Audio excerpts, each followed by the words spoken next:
karon mga pangga, um, kita naka natong September 30, 2025. So alas 10 sa gabi kita ato nakasinati og uh, kuan linog diri sa ato ang dapit. So halos tanan jud nga dapit diri sa Bugong, tanan nga barangay sa Bugong nakasinati og kasikbit pud nga lugar San Remillo, tanan pud nga barangay sa San Remillo nakasinati og linog.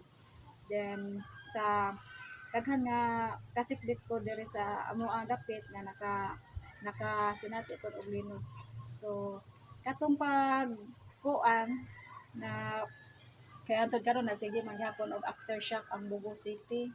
Then nato pong niaging semana gi kuan sa kanang pag-asa na naay bagyo nga umaabot. So gi kuan ato nga super typhoon daw nga bagyo. So ginganlan nato siya og bagyo nga angan sa bagyo mo ato si bagyong Pino. Then ang katong mga duol og mga kanang delikado nga lugar gipabakwit gid sila mga pangga sa diri po sa balay, mga balay-balay, mga kahoy, mga delikado diha nga mga tanom gipaputol gid sa kada barangay. Then sa mga barangay tanod, mga official sa barangay di mao ginangulog gyud og pag-awhag na asa to'y mga delikado nga mga kahoy na dool sa balay ipaputol. So moto nga namutol sa town ang mga residente kay inilaging makaagi na ta og mga sakuna diri sa ato ang dapit. So ang ato ang mga pangunahuna dili na gyud siya nga kuan kanang safety maghunahuna na gyud ta og dili maayo gyud. Then pag kuan jud ato mga pangan mutos jud ang mga tawo ato gipamputos gipang safety o pamutos ang mga importante jud nga mga butang.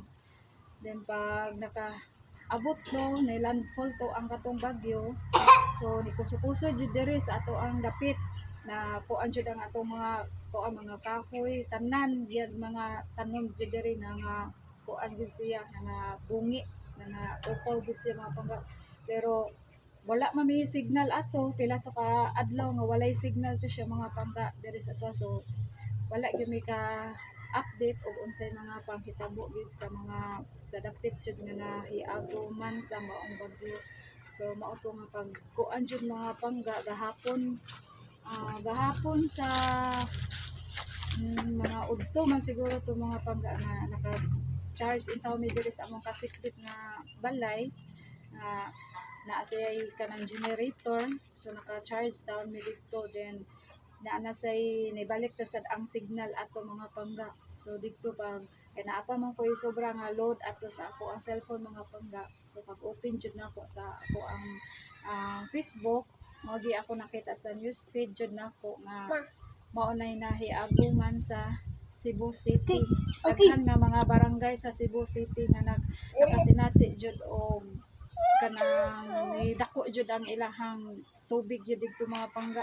So luoy kayo ang mga residente dito mga pangga. So katong bang mga residente nga na kuan ng Cebu City, mga kasikbit nga mga lugar sa katong nahiaguman mi diri og linog ni hatod ra bagid in town to sila o mga relief good diri sa amoa naka kuan jud mi ato nakadawat jud mi ato og mga relief good. So daa pa man mi nahabilin nga mga relief good, ubay-ubay pa man ni ang amo nahabilin diri. Then ang uban kay makuan na lang in town sa kanang kuan dili na makaayo maato og kaon. So ang akong buhaton ani mga pangga mohatod ko dito sa amo ang barangay.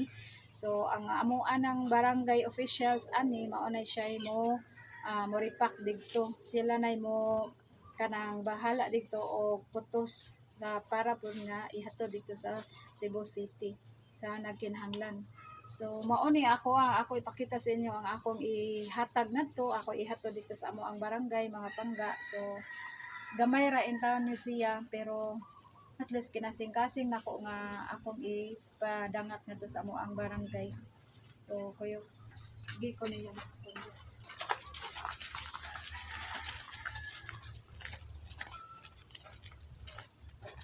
So so mao ni siya dali mga panggaon. Mao ni siya ang ako yatag noodles, mga noodles, chickens, flavor, beef, then apoy delata na ulit taon kayo siya mga kuan kayo mga pangga, pero at least kuan na ni siya, makapuno-puno na ni siya dito sa anong kuan. Then naapoy ko bugas, apoy ko dog hato dito. Then naapoy, ya na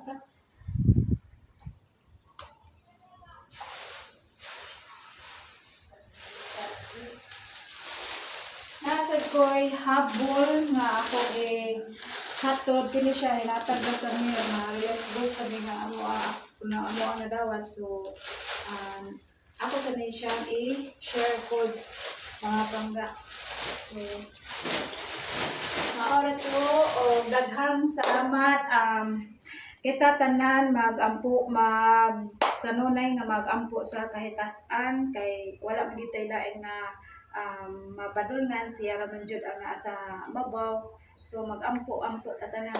So bye bye.